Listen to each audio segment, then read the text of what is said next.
Hey, y'all. Welcome back to another episode of the Watch Us Thrive podcast. This is your girl, Leanne, and I'm super excited for this week's guest. We have Nancy Crespo-Richardson. She's a bicultural and bilingual licensed professional counselor who is active in decolonizing therapy and the healing process.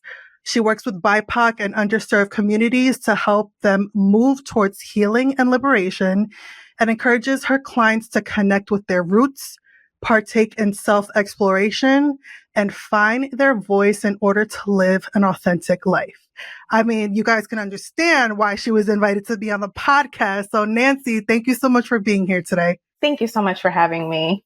I'm super, super excited to learn more about you and what you're doing for our communities of color, of Puerto Rican descent, for people who don't know. And I think having conversations about trauma, about abuse, about healing, that's definitely not something that I grew up with. It's not a topic that was normalized in my home. And I'm sure a lot of y'all can relate to that as well.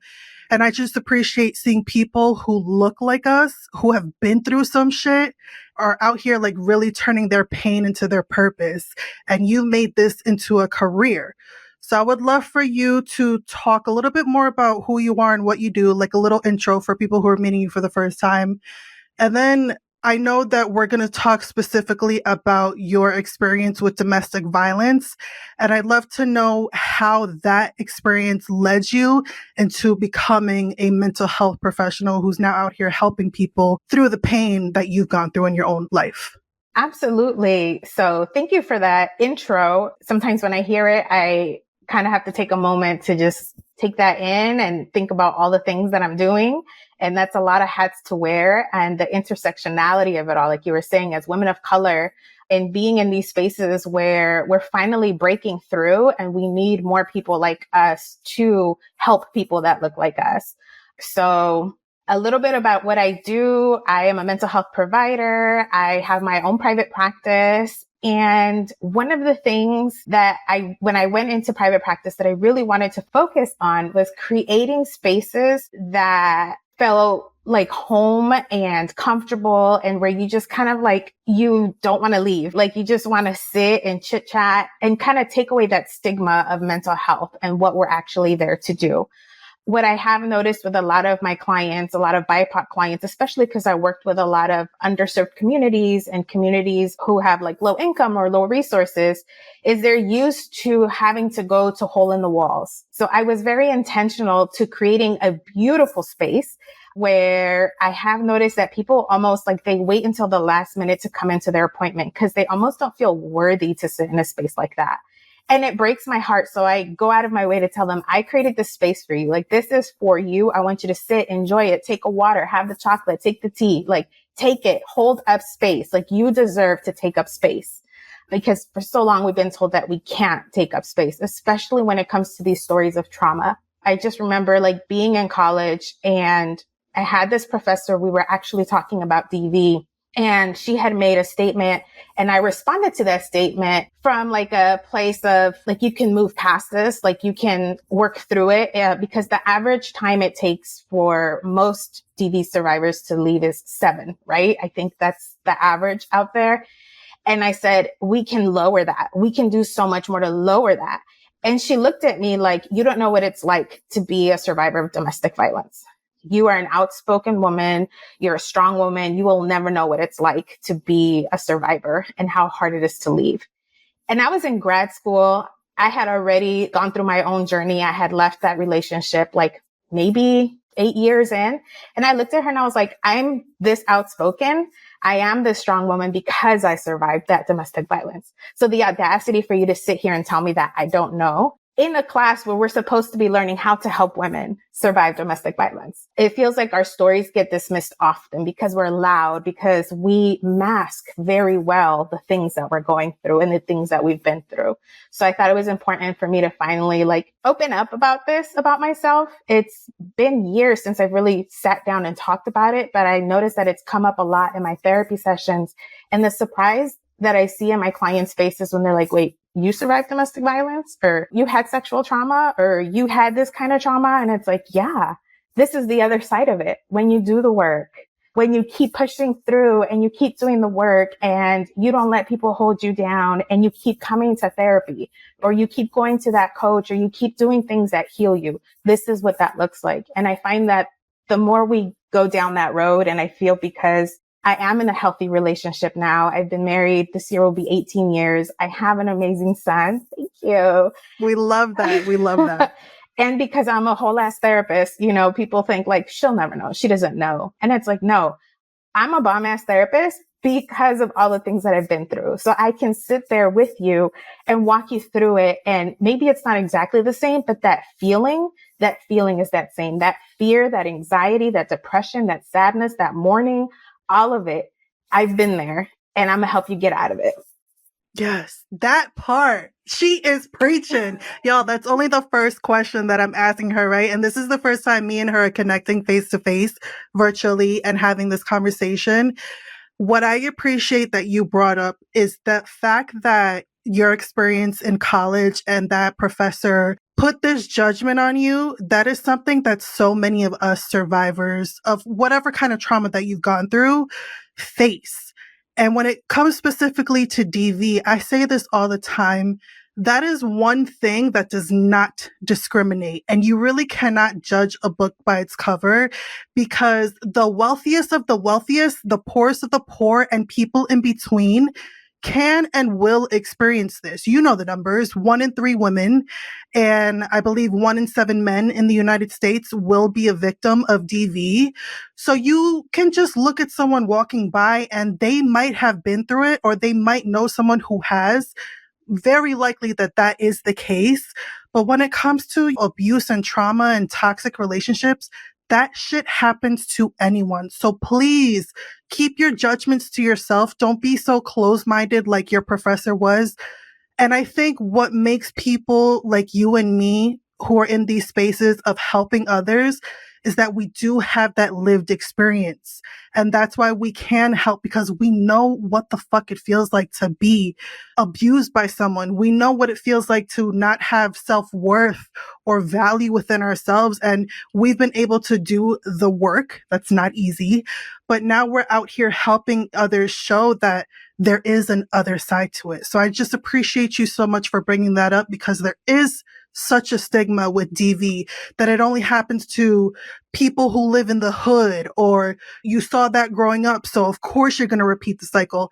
That's not the case. That wasn't the case in my experience. I grew up in a very healthy home. I didn't see that growing up, but I did end up finding myself in these types of relationships.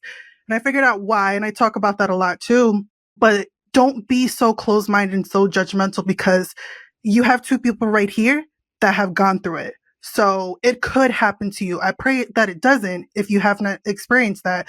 But know that, yes, this is very, very common.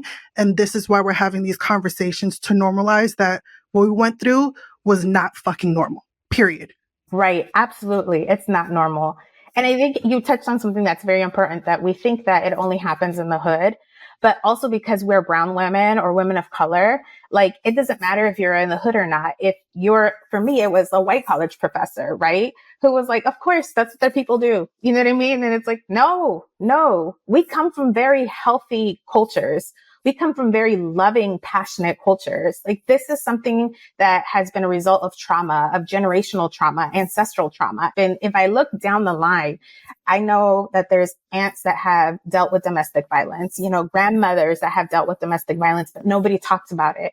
And I think even though my dad never put his hand on my mom and my mom never put her hands on my dad, they didn't talk about what domestic violence was. They didn't talk about what a healthy relationship was. You know, their relationship wasn't the healthiest when I was growing up. They're in a much better space now, but growing up, it wasn't healthy. And there were other reasons, like you said, I'm sure with your experience, we grew up in these homes, but these guys or these partners, they got this way of hyping you up and making you feel like you're the only one until they're ready to tear you down. Yeah, absolutely. 1000%. I couldn't agree with you more. So I do want to ask you, how did your experience with DV differentiate from what we often see portrayed in the media? And how do you think those differences affected your own healing from being in that abusive relationship? So your girl is going to be 42 this year. You look amazing. Thank you. Yes. Thank you. Thank you. So this was way before like situationship was a word, but that's exactly what this was. I was in a relationship with someone already when I met this man. Now, mind you, I was 19. He was 30. So of course I didn't know his age at the time, and he claimed he didn't know my age. We started talking as friends. I was in and out of this really another toxic relationship, and he became like a really good friend, and he helped me like just get over this guy. He taught me how to cut him off and how to like move on from that situation. And then one thing led to another, and we became friends with benefits. Then I took the decision that, I don't want to ruin the friendship, because he literally became my best friend. He was my best friend. He made me feel good. He really empowered me. I had a lot of shame of like my body, my physique, a lot of things about me. And he really, really hyped me up and made me feel good about who I was. And we were like literally best friends. So I was like, I don't want to ruin the relationship. So we stopped messing around. And the first time it happened, like every woman in the 90s and the early 2000s, I'm trying to get to a certain size. And he's like, I'm going to help you. I'm going to help you. And so he had like this crazy rule that I couldn't eat after like 4 o'clock or 5 o'clock. I don't know, something like that. I didn't know it was a rule, right? I thought it was a suggestion. So I leave like from hanging out with him, and we said we're going to hang out later. And I go have dinner with a friend, come back, and he was like, oh, so how was dinner? And I was like, oh, it was great. He's like, what did you eat? I let him know what he ate. And next thing I knew, he had me pinned against the wall by the throat. It was just like a shocker. This is my best friend. Mind you, we hadn't been sleeping with each other for a while. And I was just shook, like to be pinned and like lifted off the ground. Again, this guy was 6'4", I'm 5'5". And I was just like, okay.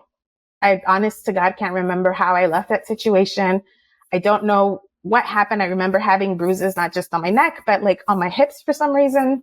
And I just remember telling him, because when we were best friends, when we were friends, we made a pact that we would never lie to each other and that we would never hurt each other. And I remember yelling at him, you promised you would never hurt me, and you did. And because you did, you lied to me. And I walked away because I was like, I'm not going to be a statistic. At that time, I was in undergrad working towards my bachelor's in social and behavioral sciences. And I was taking a lot of courses around domestic violence, women in crime, gender violence, just a lot of things. And I was thinking about being a therapist at the time, wasn't 100% sure, but it's something that has always been in my heart. So I knew the stats, and I was like, that's not going to be me. And I took a break from our friendship. And I think this is the biggest thing that I tell a lot of my clients is time does not equal change. Say that again. Say that again. Time does not equal change, because your girl didn't know that. And literally a year later, a whole year later, I was like, well, maybe he's changed.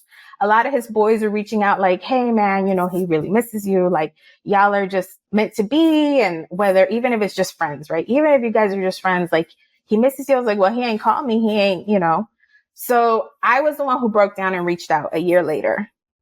And again, just friends. We literally were just friends.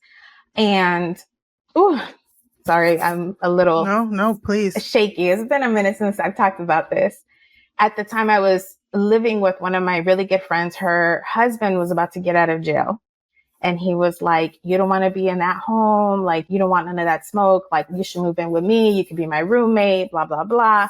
So I was like, all right. So we were roommates. Like, we were best friends. We were roommates. We would go to the club together, pick up people together. Like, we were literally homies. And one day he snapped. Mind you, at this point, I was probably 20, 21, maybe. And I came up short on the rent. So I had left money on the counter.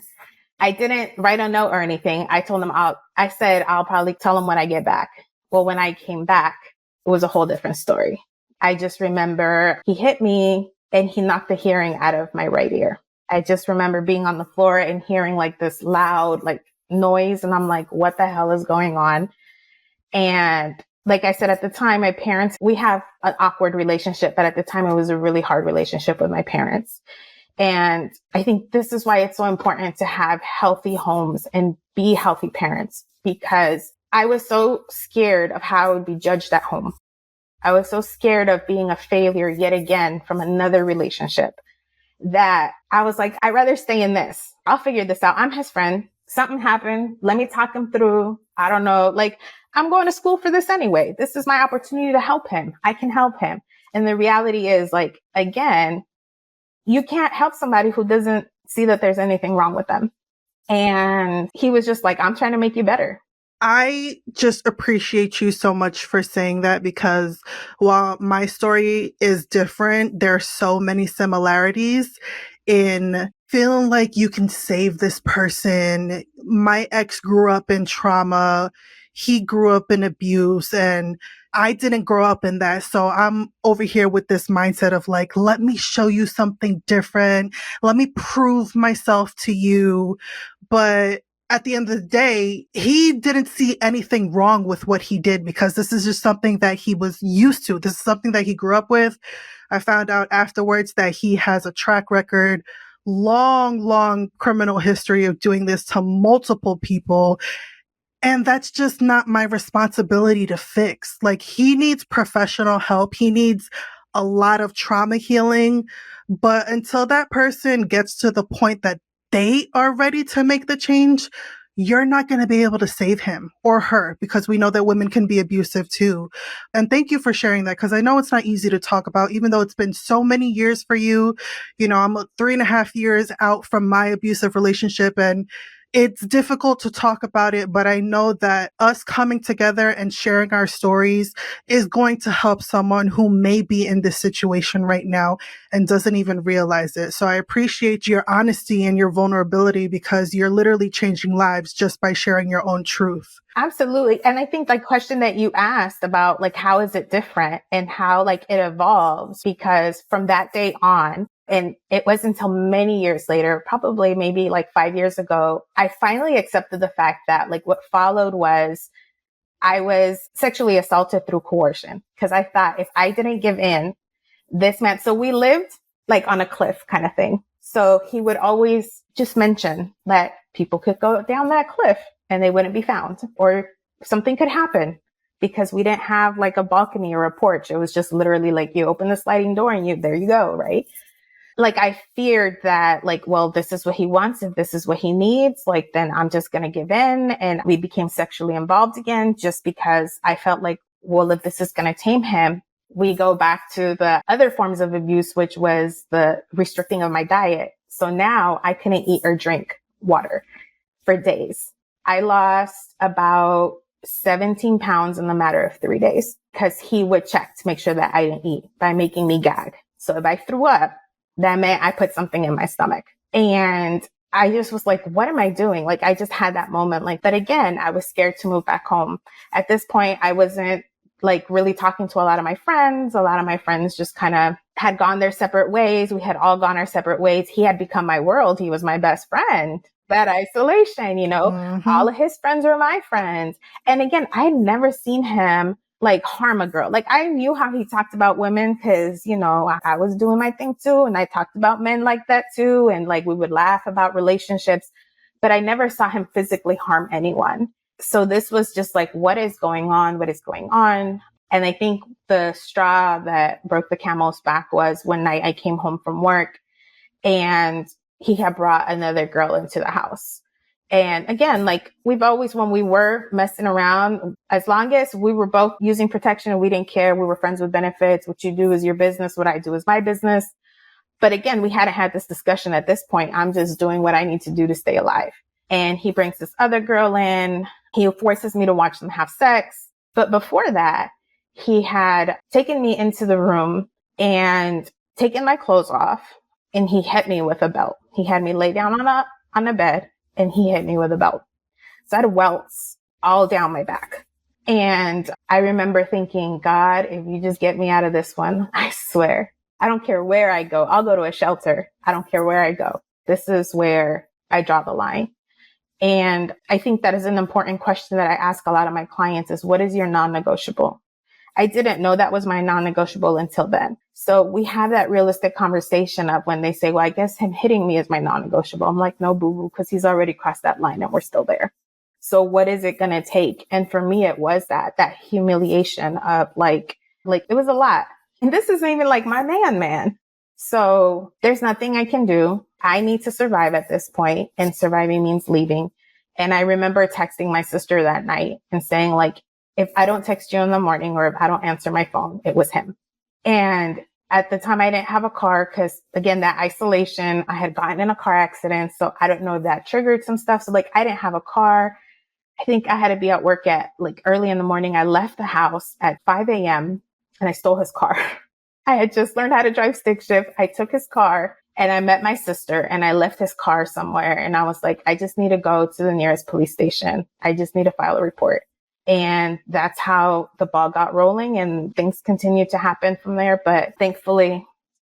Oh, girl. Wow. Thank you so much for sharing that. That's got to be terrifying. And again, I appreciate the openness that you're coming with this conversation, because I think people who have not gone through what we've gone through, they see the cookie cutter type of violence that is portrayed in the media, but shit can get really fucking ugly really fast. And this is the reality that a lot of people are dealing with.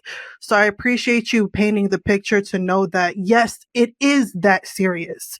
And I think sometimes us women, when we're the victims, we can kind of like gaslight ourselves of like, well, it's not that bad, so let me just continue dealing with it. No, fuck that. Even if this person never raised a hand at you, but the way that they speak to you makes you feel like garbage, like you're nothing, it is that fucking serious. And you do have the power within you to reach your breaking point and being like, no more. Regardless of what your experience looks like, it is valid, and I need you to honor that in order to start making the change to heal from it. So now that's the part that I want to talk about next. And I know you deal with a lot of like holistic methods in regards to helping your clients. So what are some methods that you find work best specifically for helping DV survivors heal from the trauma that they've gone through? So I think one of the first things is for us to pause and ask myself, what does my body need? What do I need? And again, this is my first time like talking about this very candidly outside of therapy. So like I noticed like my voice is a little shaky. My leg starts to shake. So what do I need? You know, I asked earlier, can I have tea during session? Because I know tea helps. If you notice, like I sway a lot in my chair, I sway because it helps. Right? So there's movement. Our body knows what it needs. If you think about a baby and what their needs are to soothe them, we sway babies, we rock them, we give them nurturing drinks and food and whatever that they need in order to thrive, right? So this is what I need to thrive. I need to rock myself. I need to breathe. I need to take my tea. And then on a more active practice, I take walks. I walk to disconnect from whatever it is that I'm doing, because as much as I love the work that I do, trauma is still trauma. And at some point, sometimes it's a lot of heaviness. So I have to detach myself from my computer, from my office, and go for that walk. I practice yoga. I'm also a yoga instructor. I do a lot of meditations, and I'm a sound healer. So I do a lot of the sound meditations and the singing bowls and all those things. And I've just gotten into plants in the last year. You're a plant mom now. I love that. I am, because they remind me that I have to nurture myself, right? If I see them like getting droopy, I'm like, oh, I haven't given you water. Do I need water, right? Mm-hmm. Are you getting enough sunlight, Nancy? Am I getting enough sunlight? So what is it that I need? And those are like good reminders for me. So that's how I've been nurturing myself. And those are ways that I try to help my clients as well when they're there and they get stuck. And just like you said, I'm like, take your time. We don't have to rush through this. And we peel it a little bit at a time. Because I think in the beginning, like I was telling everybody my story, not everybody, but you know, anybody who would listen, like, this is important. I need you to listen. And I really tell my clients there's a difference between talking about it and processing it. I wasn't processing it. I was just talking about it. Because I thought, in a way, it was helping me stay accountable. Because if people know that this shit went down, I can't go back to that. Because I'm not going to be another statistic. I already did that once, right? I waited a whole year and still. So we can't do this again. And I think as much as like I have a love-hate relationship with my military experience, like that is essentially the reason that I joined the military. People always ask me like, why did you join? And it's because I knew if I stayed in California, I just knew like people who are in these relationships. We're very loving people. We're empathetic people. We stick around because we want to help that person, because we love that person. And love will make you do some dumb stuff. And like you said, we gaslight ourselves. So I knew that I couldn't, again, be part of that statistic. So I went to my nearest recruiting office because I had reached out to the police. The police could only do so much. Like, I literally left that night with a handgun because I owned weapons at the time. And I was like, if I don't use them, right, he might use them. So I took my guns, I took a change of clothing. And then when I asked the police to escort me back to get my stuff, they said they couldn't. They said they could wait outside, but they couldn't help me get my stuff. And I was like, by the time you run in here, when you hear me screaming, if you hear me screaming, it's too late.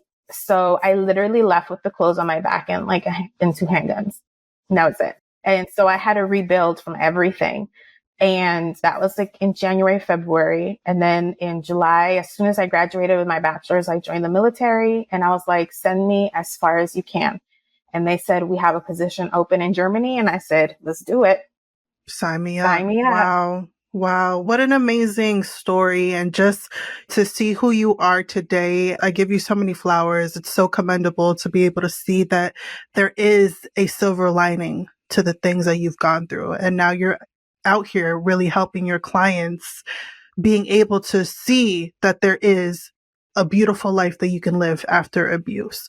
And one thing I want to touch on that you mentioned was the difference between talking about your trauma and processing it. So how can someone really differentiate between the two for their own experience of what they've gone through? So when we talk about it, sometimes it's more to get it off your chest. It's kind of like venting. People come and they vent and they tell you their problems, but what are you doing about it? What are you learning from it? So asking yourselves the who, what, when, where, how, not necessarily about the other person, but about yourself. Like, who were you really searching for when you're in these relationships? Like, how are these relationships really benefiting you? Because you're getting something out of it. That's why you're staying in them.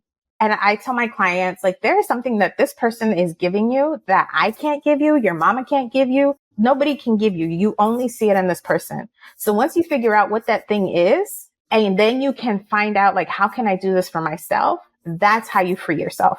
So for him, it was like he was hyping me up. He was really reminding me that I'm smart, that I'm beautiful, that I'm worthy. He was telling me all these things, and then he took it all away.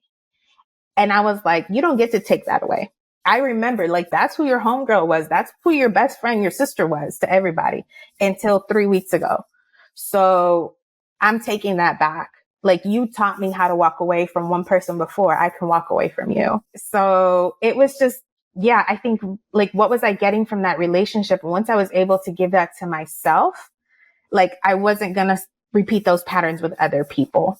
So that's how you're processing when you're reflecting on it for yourself, and how are you growing from this, right? Yeah. What were you getting out of it? How can you give that to yourself? That's the difference between processing. And also, like we talked about earlier, like, what are the patterns? Learning what your patterns are. What are your generational patterns? We're so focused on the aggressor, and we've already given them too much focus. Girl, it's time to focus on yourself. Take that power back, okay? Mm-hmm. And I talk about that a lot on my own platform, like the accountability aspect and the role that I played, not in just my last relationship that was abusive, but other just really toxic situations that I was in. While I will never accept responsibility for what that person chose to do to me, I do take responsibility on what I chose to continue putting up with. And that's really the shift for me that really has been able to bring my healing to the next level. When I was able to sit in my own shit, look in the mirror and be like, this is what I need to work on because this is why I stayed in that relationship. And I think that's a really hard pill to swallow, especially for people who are dealing with abusive relationships. It's not saying that I'm putting the blame on you, but you do have to take some sort of responsibility on the role that you played in the situation, because we all do have a role. Like you said, you got to take that power away from that person and bring it back into yourself. That's how you're able to start healing from whatever trauma it is that you've gone through. Absolutely. And I think going through this really just reminded me of who I was and what I wanted. Like, you can love somebody, but you don't got to like them. And I loved him, but boy, do I not like you. And I had to remind myself, like, I don't like you. I don't like you when you're like this. I don't like this. And I can love you from far away. as much as like it was a very painful experience for me, he taught me a lot about myself. He taught me a lot and I learned a lot. And these are things that I'm able to utilize in my practice, my experience, but also like I now have like that sixth sense to peep some things out, like something ain't right here. Right. Mm-hmm. You have that intuition that I think all of us women have, but sometimes we don't listen to it as often as we should. And I mean, thinking about me and my own experience, I will never ignore that voice inside of my head ever again, because there was definitely plenty of red flags and warning signs that I did ignore in the beginning. But going through that experience, I am grateful for it, as traumatic as it was, because I've been able to learn from it. And that is my responsibility of me being able to take my power back and be like, what can I learn from this experience so that I don't repeat it in the future? Right. And again, like what we're doing now, not only am I not going to repeat it, but I'm going to make sure that the cycle ends with me. Because yes, my parents didn't repeat that cycle, but they didn't talk about it either. My son knows, like somebody hit your mama. Somebody did this to your mama. Like, no, that's not the kind of man I'm raising. And I want you to know that there's so many different ways that you can harm a person. And it's always not physical. Domestic violence comes in so many forms. It comes through food restriction. It comes through financial restrictions. It comes through emotional neglect. There's so many other ways that you can experience domestic violence. And when I finally got out of the military and went into grad school and had that experience at a PWI, it was like, okay, one of the places we can do our practicum, our internship was a domestic violence shelter. And I realized like how many people are in these spaces and have never been through that. Or they have the ay bendito approach. Like they're doing something good. Like we're an at-risk community and this, like, I don't need your pity. I don't need you to treat me like a child either, because there was a lot of like infantilizing the women or the people who go there and being treated like a child. And I think that was, again, like, what was this man providing me? He was providing me, like, he made me feel like an adult. I didn't want to move back in at home because I wasn't respected at home. I wasn't loved in that manner at home. I didn't want to go to a shelter because I didn't want to deal with that. But once I got to that point, I realized, girl, just look, deal with what you deal with and get out of there. But being on the other side of it, I realized there needs to be more people like us, because it's so easy, even in shelters. I'm surprised how many times I hear women come to me and they tell me like, I can't go back because this is the second or third time that I've been there. Or they keep telling me, why don't you just leave? And it's not that easy. Again, like, you know, the stats, it takes 7 times. I always tell people I'm fortunate that it took me twice, but that's because I was in these classes. I knew these things and I still went through that. So it was more important for me to show up. And then especially like for our community to be able to provide the service in Spanish and fight the stigma of not talking about this stuff. Like, we're going to talk about it in English, Spanish, lo que sea. Like, we're going to talk about it. Yeah, for sure. I love that so much. So many good points that you're touching on. I do want to ask, since you do work in mental health services, especially with people who deal with DV, what have been some challenges with your clients that they face when it comes to healing, and how can they kind of navigate through those challenges that does come with the healing journey? I'm going to tell you, the biggest challenge sometimes is not ourselves. It's our environment. Like I said, I didn't want to go back home. I also didn't want to tell my friends. And I think my advice is to everyone else, not so much the survivor, but like, I don't care how many times your friend comes to you and you're sick of hearing this shit. Listen, because they might be on their 6th time. This might be the time they actually leave, but you turned your back on them and now they're stuck there. So I don't care how many times they come to you with the same story. He hit me, she hit me, they hit me again. It doesn't matter. Stick around and listen, because one of those times will be the time they actually have the courage and the resources, because it takes resources for you to leave. So I think the more we talk about it, and if you're in the situation like this, keep talking about it. Tell whoever is willing to listen, because we know that with police reports, they're not always thorough and sometimes they don't take them. And to have evidence against this person is so hard. Again, I was fortunate that I left the day after. It was so humiliating, but I had to have the police take pictures of my body, of my back, with the welts. Yeah. it's such a humiliating experience, a shameful experience, but also like it was necessary because this is the only way that that's going to go on record.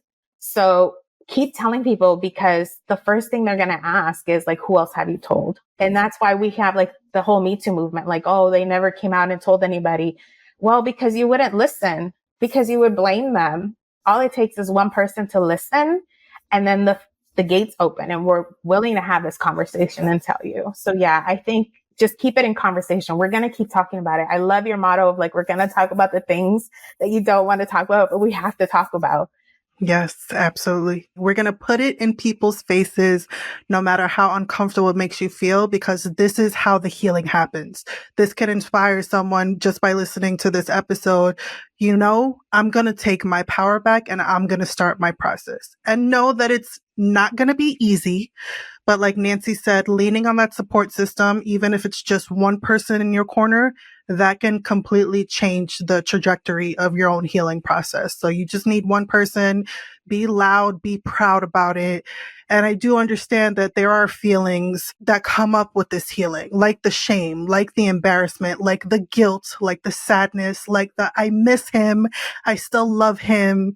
So with those negative feelings that we do deal with as survivors, as victims, whatever you want to call it, how do you help your clients overcome and move through those emotions into their healing to be able to like let go of the negative feelings that does come up in these situations? I'm so glad that you brought up the grieving part, because we do. He was my best friend. So it was so hard. This is the person that I spent hours on the phone with. We did everything together. You're going to mourn this person. And I think somebody who hasn't been in that situation and is giving therapy doesn't understand that sometimes. I know I have residents who've like, they sit in into some of my sessions with permission and they watch, and they always come out saying, wow, I had never thought about the grief or even that non-negotiable that we talked about. It's like, it's okay for them to grieve, because everybody wants to hear the survivor story. Everybody wants to hear how you got out of it. And when you do cry, they're like, oh, don't cry. He ain't shit, blah, blah, blah. That's not what you want to hear. Go ahead. Tell me all the good things about the relationship. We're going to cry about it here. This is going to be the space where you can talk about them in any way you want to talk about them. And it can be in a very loving way, because I'm not going to judge you for loving someone like that. And then once we get those emotions out, then I do a strategy that it's like alternative endings. Like, what would it have looked like? What is the hope that we're grieving? If he changed, let's grieve that. Let's create that story. And then once it's done, se acabó el cuento, story's over. And now it's time to get to business. Now it's time to get to you. But we have to go through that grief process. If you don't grieve it, you're not going to start that healing process properly. I know for me, you're not processing it, like you said. Yeah, I went straight into survivor. I mean, I'm telling you, I joined the military. I finished college because I was on my last semester and I was like, I'm not going to drop out. I went straight into the military and I was just like survival after survival after survivor. And I wouldn't talk about it. Once I joined the military, I didn't talk about it. And it wasn't until I got out and I was finding myself as a mom, as a wife, and going into grad school that I was like, okay, it's time for me to like really not talk about it, but process it. But yeah, I mean, sometimes we don't have the luxury of getting that time to grieve and talk about it and nurturing ourselves. Cause that's the other thing is when you get out of these relationships, sometimes like it's like coming down from a high. Not that I know or anything, but you know, like you hit that rock bottom and you don't want to get out of bed. It's this level of depression. You don't have the energy to do anything. And that's okay. It's okay for you to allow yourself to be in that moment. Feel all those feelings. It's not going to last forever. I promise you it's not. Yes, it's going to feel like it, but I promise you, y'all, from two people who have been through it, and our timelines are very different, which I appreciate you for sharing, because you're giving people permission to know that it does not have to look one certain way. It can take you as long as it needs for you to get to that next point. But I'm telling you, y'all, there is a blessing in the shit that you're going through. Like one of my life coaches used to say, there is a message in the mess. Shout out to Erica Kramer, the queen of confidence. When she said that in one of her coaching calls, I was like, damn, that's so profound to really have that mindset of like, when you're in the shit, it's going to feel like shit, period, point blank, right? And that is okay. but know that it's not going to stay that way forever. And again, like we said before, leaning on your support system to help you move through this, going to therapy, working with people like Nancy, it's going to get a little bit easier, but just take it one step at a time, one fucking minute at a time when it comes to healing from this and allowing yourself to feel, because that is definitely a coping mechanism that I used to deal with. I think a lot of us Latina households were used to like sweeping shit under the rug and pretending like it's not there and putting a little pretty bow on top of our shit and not talking about it. But it's these things that we're trying to unlearn and we're trying to process and deal with. And that is a beautiful experience in and of itself. Like being able to process the shit that you've gone through, not judge yourself, hold space and compassion for yourself. And I promise you, y'all, it's going to get easier. That part. Promise you. Because unlearning, I love that you use that word, unlearning. Unlearning is so hard. It is so much harder than learning something completely new. To unlearn something, oof. And the longer you've been in it, the harder it is to unlearn it. Not impossible. I'm not promising you an easy road, but it is possible. Like you can unlearn it and you can, and I'm still unlearning stuff. I'm still unlearning stuff. I say this all the time. This healing journey, it's never ending. Okay. This is going to be something that you will be on for the rest of your life, but it does get a little bit easier. So I do want to ask you before we wrap up this conversation, for someone who's listening, who's currently in an abusive relationship and they're teeter-tottering back and forth about wanting to leave. They're scared. They're hesitant. They don't know if they should or not. Being a professional and with your lived experience, what is a piece of advice you would tell someone who's currently in the storm, if you will? Mm-hmm. Already survived 100% of your bad days, right? And the sad part is that it might get worse. So before it gets worse, back to that question, like, what is it about this relationship that I'm staying in here? What is this person providing me? And how do I learn to provide that for myself? Now, some of us don't have that luxury of waiting. But again, if you have that one person, and even if you don't have that one person, call a therapist, call a crisis line, and just start with that one night at the shelter or one night somewhere. If you have a car, like, I know it's not convenient. I know that it's very inconvenient. It's very uncomfortable, but it's keeping you alive. And then get your butt to a therapist, get your butt to a shelter, to a domestic violence, somewhere, to a church. You don't have to be religious. Catholic Charities is a huge one. They have the name Catholic Charities, but everybody is welcome. And they do not press their religion on it. My sister she is an atheist and she would volunteer at Catholic Charities because of that, because they don't push anything on you. There are Catholic Charities everywhere and they will help you. And they also have low income therapists available and resources available. There's people out there willing to work with you and to be there with you. Even if you don't have anyone to turn to, I care. I know, Leanne, that you care. There's somebody that cares and you matter and you're worthy of so much more. I couldn't have said it better myself. I appreciate you so much. The wisdom that you bring, the realness that you bring, the work that you're doing is so necessary.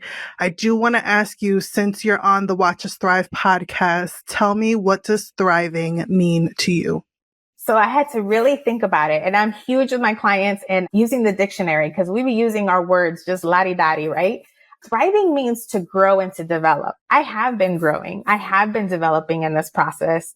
And to me, now it's not just growing and developing, but being more authentic, no matter where I'm at. Just becoming a more authentic, higher version of myself while I'm accepting all the parts of myself, the good, the bad, the ugly, the ratchet, and the healed. Yes. I fucking love that. I couldn't think of a better way to end this conversation. Nancy, it's been such a pleasure to connect with you, to learn more about you. I know people are going to want to know more about you, possibly work with you. So plug in how we can support you, how we can follow you, and any other last bits of wisdom you want to leave the people with. Absolutely. So again, healing is at your timeline. It's absolutely in your timeline. And there's always somebody that cares. I promise you, there's always somebody that cares. And my biggest one is like, time does not equal change. Time does not equal change. You have to want to change. They have to want to change. So if you keep thinking that like, well, maybe we'll change together.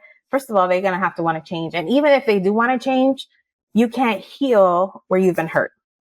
The best way to find me is on Instagram. I try TikTok, but I'm not the greatest at TikTok. So I'm on Instagram. I'm a NC Richardson Therapy. And what I currently do is I love to work with residents and interns in counseling who are looking for mentorship and how to be a more authentic and more decolonized therapist. And this is part of that decolonizing work. Is not hiding behind like a lot of these things, the violence that we're experiencing in relationships with ourselves, because we can be violent with ourselves as well. A lot of it comes from a very colonized lens. So if you're looking to have a mentor, a supervisor, that's what I'm offering at the moment. You can work with me if you're in Virginia or Florida. At the moment, your girl is fully booked, but I can provide resources if you need a local referral. And I do offer sound baths, and I do also retreats. My retreat approach is a little bit different because sometimes I feel like people go on these retreats and again, they talk about the things and they go through all the emotions and they're like, feel all the things. And then you go home and now what? And there's no aftercare. And it's so important to have aftercare. So I have a more gentle approach. I just teach you the things like the yoga, the sound baths, the meditation, and just to reconnect with having fun, because fun is a necessity just as much as love is. Yes, I love it. I'm going to link all her info in the show notes. Nancy, once again, it's been a pleasure sitting down and talking with you. Please continue doing what you're doing, showing us that there is a beautiful life to live after abuse. And I'm just so excited to continue watching you grow and heal and thrive in the process. So thank you so much for being here today. Thank you so much for having me. It's been an absolute pleasure. And I love what you're doing. Keep doing it, girl. Thank you. Thank you.